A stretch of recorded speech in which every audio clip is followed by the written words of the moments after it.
കൂട്ടുകാർക്കും പുതിയൊരു വീഡിയോയിലേക്ക് വീണ്ടും സ്വാഗതം.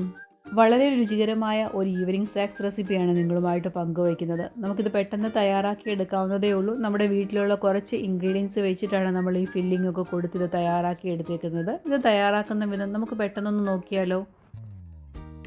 നമുക്ക് ആദ്യം ഇതിനൊരു ഷീറ്റ് തയ്യാറാക്കി എടുക്കാനുണ്ട്. അതിന് വേണ്ടിയിട്ടുള്ള ഒരു മാവാണ് ആദ്യം നമ്മൾ കുഴച്ച് മാറ്റി വെക്കേണ്ടത്. ആദ്യം നമുക്ക് 1 കപ്പ് ഗോതമ്പ് പൊടി ആവശ്യമുണ്ട്. അതേ അളവിൽ തന്നെ 1 കപ്പ് മൈദയും കൂടെയാണ് ഞാൻ എടുത്തേക്കുന്നത്. ആവശ്യമായിട്ടുള്ള ഉപ്പ് ചേർത്ത് കൊടുത്തിട്ടുണ്ട്. അതോടൊപ്പം തന്നെ ഒരു 1.5 ടേബിൾ സ്പൂൺ അളവിൽ അൺസോൾട്ടഡ് ആയിട്ടുള്ള ബട്ടറാണ് ചേർത്ത് കൊടുക്കുന്നത്. നമ്മൾ സോൾട്ടഡ് ആയിട്ടുള്ള ബട്ടർ ആണെങ്കിൽ പിന്നീട് ആ ഉപ്പ് ചേർത്ത് കൊടുക്കുന്നത് ഒഴിവാക്കേണ്ടതാണ്. ഇനി ആ സോൾട്ടും ബട്ടറും നമ്മൾ ചേർത്ത് കൊടുത്ത പൊടിയുടെ എല്ലാ ഭാഗത്തും എത്തത്തക്ക രീതിയിൽ ഒന്ന് മിക്സ് ചെയ്തെടുക്കണം. അതിന് ശേഷമാണ് നമ്മൾ കുറേശ്ശെ വെള്ളം ചേർത്ത് ഇതൊരു ചപ്പാത്തി പരുവത്തിൽ കുഴച്ചെടുക്കേണ്ടത്. നോർമലായിട്ടുള്ള വെള്ളം ചേർത്ത് കൊടുത്ത് ഒരു ചപ്പാത്തി പരുവത്തിന് നമ്മൾ കുഴച്ചെടുക്കത്തില്ലേ, ആ ഒരു പരുവത്തിൽ കുഴച്ചെടുക്കണം. കുറേശ്ശെ വെള്ളം ചേർത്ത് കൊടുത്തിട്ട് ഞാൻ ആ ഒരു പരുവത്തിൽ കുഴച്ചെടുക്കുകയാണ്. കുഴച്ചെടുത്ത മാവ് നമുക്ക് ഒന്നും കൂടി ഒന്ന് മയപ്പെടുത്തി സോഫ്റ്റാക്കി എടുക്കേണ്ടതുണ്ട്. നമുക്കിനി ഒരു ഫില്ലിങ് തയ്യാറാക്കി എടുക്കണം. അതുവരെ ഇതൊന്ന് റെസ്റ്റ് ചെയ്യാനായിട്ട് അടച്ചു മാറ്റി വെക്കേണ്ടതുണ്ട്. ഒരു 2-3 മിനിറ്റ് നമ്മളൊന്നുകൂടെ ഒന്ന് കുഴച്ച് ഒന്ന് മയപ്പെടുത്തി ഞാൻ അടച്ചു മാറ്റി വയ്ക്കുകയാണ്. ഫില്ലിങ് തയ്യാറാക്കി എടുക്കുന്നതിന് വേണ്ടിയിട്ട് 3 സവോള വളരെ കനം കുറച്ചരിഞ്ഞതും അതുപോലെ തന്നെ ഒരു 4 അല്ലി വെളുത്തുള്ളി, ഒരു ചെറിയ കഷ്ണം ഇഞ്ചിയും കൂടെ ചതച്ചെടുത്തതാണ്. പേസ്റ്റ് ഉണ്ടെങ്കിൽ അത് ചേർത്ത് കൊടുത്താലും മതി. ഇതിനകത്ത് നമ്മൾ ചേർത്ത് കൊടുക്കുന്നത് ഫില്ലിങ് ചിക്കൻ വെച്ചിട്ടാണ്. മീഡിയം വലിപ്പമുള്ള ഒരു ബ്രസ്റ്റ് പീസ് ചെറുതായിട്ട് നുറുക്കി ഉപ്പും കുരുമുളക് പൊടിയും മഞ്ഞൾപ്പൊടിയും ലേശം ഗരം മസാല പൊടിയും കൂടെ വേവിച്ചെടുത്തതാണ്. ഇത് മിക്സിയുടെ ജാറിലിട്ട് ചെറുതായിട്ടൊന്ന് പൾസ് ചെയ്തെടുക്കേണ്ടതുണ്ട്. 1.5 ടേബിൾ സ്പൂണ് വെളിച്ചെണ്ണയാണ് ഒഴിച്ചു കൊടുത്തേക്കുന്നത്. അതിലോട്ട് അരിഞ്ഞു വെച്ചിരിക്കുന്ന ഉള്ളി ഇട്ട് കൊടുത്തിട്ട് നമുക്കൊന്ന് വഴറ്റിയെടുക്കണം. ലേശം ഉപ്പും കൂടെ ചേർത്ത് കൊടുക്കുകയാണെങ്കിൽ ഉള്ളി പെട്ടെന്ന് വഴന്ന് കിട്ടുമല്ലോ. ഉള്ളി ഒന്ന് ചെറുതായിട്ട് വാടി വന്നപ്പോഴത്തേക്കിനും നമ്മൾ ചതച്ച് വെച്ചിരിക്കുന്ന വെളുത്തുള്ളി, ഇഞ്ചിയും കുറച്ച് കറി കൂടെ ചേർത്ത് കൊടുത്തിട്ട് വീണ്ടും നമുക്ക് വഴറ്റിയെടുത്ത് ഉള്ളി ഒരു ലൈറ്റ് ബ്രൗൺ നിറമാകുന്നത് വരെ നമ്മൾ വഴറ്റിയെടുക്കേണ്ടതുണ്ട്. ഉള്ളിയുടെ നിറമൊക്കെ ഒന്ന് മാറി ചെറുതായിട്ട് ഒരു ബ്രൗൺ നിറമാകാനായിട്ട് തുടങ്ങിയിട്ടുണ്ട്. ഇതിലോട്ട് ഞാൻ വേവിച്ച് വെച്ചിരിക്കുന്ന ആ ചിക്കൻ ചെറുതായിട്ടൊന്ന് പൾസ് ചെയ്തെടുത്തിരുന്നല്ലോ, അതാണ് ചേർത്ത് കൊടുക്കുന്നത്. ഇനി നമുക്ക് ആവശ്യമായിട്ടുള്ള പൊടികൾ ചേർത്ത് കൊടുക്കാം. 1 ടീസ്പൂണ് എരിവുള്ള മുളക് പൊടിയും 3/4 ടീസ്പൂണ് ഗരം മസാലപ്പൊടിയും ഒരു 1/4 ടീസ്പൂണ് മഞ്ഞൾപ്പൊടിയും 1 ടീസ്പൂണ് കുരുമുളക് പൊടിയും 1.5 ടീസ്പൂണ് മല്ലിപ്പൊടിയുമാണ് നമ്മൾ പൊടികളായിട്ട് ചേർത്ത് കൊടുത്തേക്കുന്നത്. ആ പൊടികളുടെ ആ റോ ആയിട്ടുള്ള സ്മെല്ലൊക്കെ ഒന്ന് മാറി ആ ചിക്കനിലോട്ടൊക്കെ പിടിച്ചു വരണമല്ലോ മസാലക്കൂട്ട്. അപ്പോൾ അതുവരെ നമ്മൾ ഇളക്കി ഒന്ന് വഴറ്റിയെടുക്കണം. ഇവിടെ ഞാൻ പച്ചമുളക് ചേർത്ത് കൊടുക്കുന്നില്ല. നിങ്ങൾക്ക് പച്ചമുളക് വേണമെങ്കിൽ ചേർത്ത് കൊടുക്കുക. അതിന് പകരം ഞാൻ എരിവുള്ള മുളക് പൊടിയും കുരുമുളക് പൊടിയുമാണ് ചേർത്ത് കൊടുത്തേക്കുന്നത്. അതുപോലെ തന്നെ നമുക്ക് ചിക്കൻ്റെ ഈ ഒരു ഫില്ലിങ് വേണ്ടാന്നുണ്ടെങ്കിൽ ഇതിന് പകരം നമുക്ക് മുട്ട പുഴുങ്ങി ഗ്രേറ്റ് ചെയ്തും വെച്ച് കൊടുക്കാം.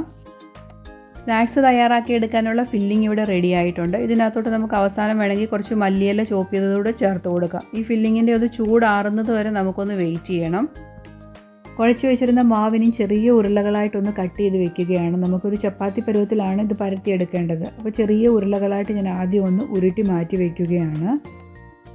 സാധാരണ നമ്മൾ ചപ്പാത്തി എങ്ങനെയാണോ പരത്തിയെടുക്കുന്നത് ആ ഒരു രീതിയിൽ തന്നെ പരത്തിയെടുക്കാം. ലേശം മൈദ ഒന്ന് സ്പ്രെഡ് ചെയ്ത് എടുത്തിട്ട് നല്ല കനം കുറച്ച രീതിയിൽ തന്നെ നമുക്ക് ഓരോ ബോൾസും പരത്തിയെടുക്കേണ്ടതുണ്ട്.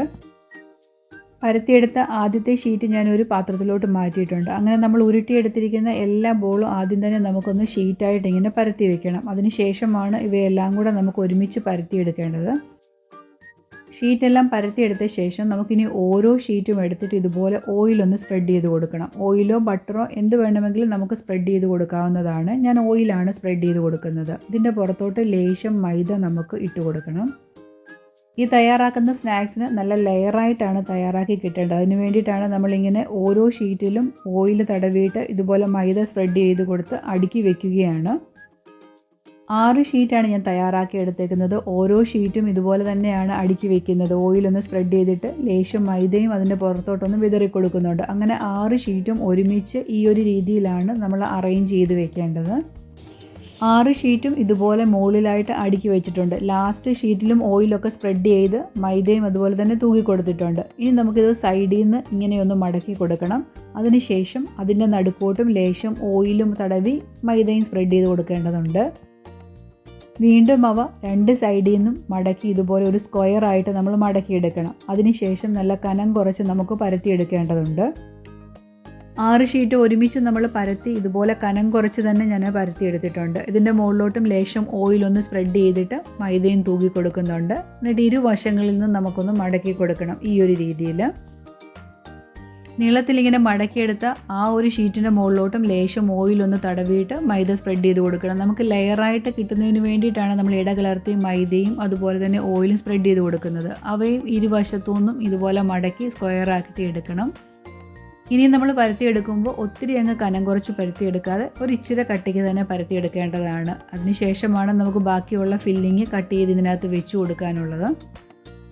പരത്തിയെടുത്ത ഷീറ്റിൻ്റെ നേർ പകുതിക്ക് വെച്ച് കട്ട് ചെയ്തു. അതിനുശേഷം മീഡിയം വലുപ്പമുള്ള സ്ക്വയർ കഷ്ണങ്ങളായിട്ടാണ് നമ്മൾ മുറിച്ചെടുക്കുന്നത്. നമുക്ക് ഫില്ലിങ് ഇതിനകത്ത് വെച്ച് മടക്കിയെടുക്കാനുള്ളതാണ്. അപ്പോൾ അതിനനുസരിച്ചിട്ട് നിങ്ങൾ കട്ട് ചെയ്തെടുക്കണം. ഇനിയും കട്ട് ചെയ്ത് വെച്ചിരിക്കുന്ന ഓരോ ഷീറ്റിലോട്ടും നമുക്ക് ആവശ്യമായിട്ടുള്ള ഫില്ലിങ് വെച്ച് കൊടുക്കാം. ആ സെൻറ്ററിൽ വരത്തക്ക രീതിയിൽ തന്നെ ഫില്ലിങ് വെച്ച് കൊടുക്കുക. സൈഡിലായി കഴിഞ്ഞാൽ നമുക്കിത് ഒട്ടിച്ചെടുക്കാനായിട്ട് ബുദ്ധിമുട്ടാണ്. അപ്പോൾ ഫില്ലിങ് എല്ലാം ഒന്ന് ഞാൻ ഫില്ല് ചെയ്ത് വെക്കുകയാണ്. ഫില്ലിങ് വെച്ച് കൊടുത്ത ശേഷം നേരെ ഇങ്ങനെ അങ്ങ് മടക്കി കൊടുക്കുക. എന്നിട്ട് അതിൻ്റെ സൈഡെല്ലാം നല്ല രീതിയിലൊന്ന് ഒട്ടിച്ചു കൊടുക്കുകയും വേണം. ലേശം ഒന്ന് വെള്ളം തൊട്ട് കൊടുത്താൽ നമുക്ക് സൈഡ് നല്ല രീതിയിൽ ലോക്കായിട്ട് ഒട്ടിക്കിട്ടും. ഈ ഒരു രീതിയിലാണ് ഞാൻ ഈ പലഹാരം തയ്യാറാക്കി എടുക്കുന്നത്. നമ്മൾ ഷീറ്റ് ചെറിയ പീസായിട്ട് കട്ട് ചെയ്യുമ്പോൾ കുറച്ചും കൂടെ വലുപ്പത്തിൽ കട്ട് ചെയ്യുകയാണെങ്കിൽ നമുക്ക് കോണോട് കോണ് മടക്കിയെടുക്കാനായിട്ട് പറ്റും. 2 സൈഡിൽ നിന്നും കോണായിട്ട് മടക്കി ഈ സ്നാക്സ് തയ്യാറാക്കി എടുക്കാം. അങ്ങനെയാണെന്നുണ്ടെങ്കിൽ ഈ ഒരു രീതിയിൽ കട്ട് ചെയ്തെടുത്തു കഴിഞ്ഞാൽ നമുക്ക് ഇങ്ങനെ മടക്കി ഇത് തയ്യാറാക്കി എടുക്കാനായിട്ട് പറ്റുകയുള്ളൂ. നമ്മൾ ബേക്കറിയിൽ നിന്നൊക്കെ ഒരു പഫ് കഴിക്കുന്ന അതേ ടേസ്റ്റിൽ തന്നെ ഈ പലഹാരം തയ്യാറാക്കി എടുക്കാവുന്നതാണ്. നല്ല ലെയറായിട്ടൊക്കെയാണ് ഇത് ഫ്രൈ ചെയ്ത് വരുമ്പോൾ നമുക്ക് കാണാനായിട്ട് കഴിയുന്നത്. ഓയിൽ നല്ലതുപോലെ ചൂടായിട്ട് ഈ സ്നാക്സ് ഇട്ട് കൊടുക്കണം. അതിനുശേഷം മീഡിയത്തിനും ലോയ്ക്കും ഇടയിലുള്ളൊരു ഫ്ലെയിമിൽ വെച്ചിട്ട് വേണം നമ്മളിത് തയ്യാറാക്കി എടുക്കാൻ. കാരണം കുറച്ചധികം ലെയറൊക്കെ ഉള്ളത് കൊണ്ട് ഉള്ളു വെന്ത് കിട്ടണമെന്നുണ്ടെങ്കിൽ നമ്മൾ ചെറിയ തീയിൽ വെച്ചാൽ മാത്രമേ റെഡിയായി കിട്ടുകയുള്ളൂ.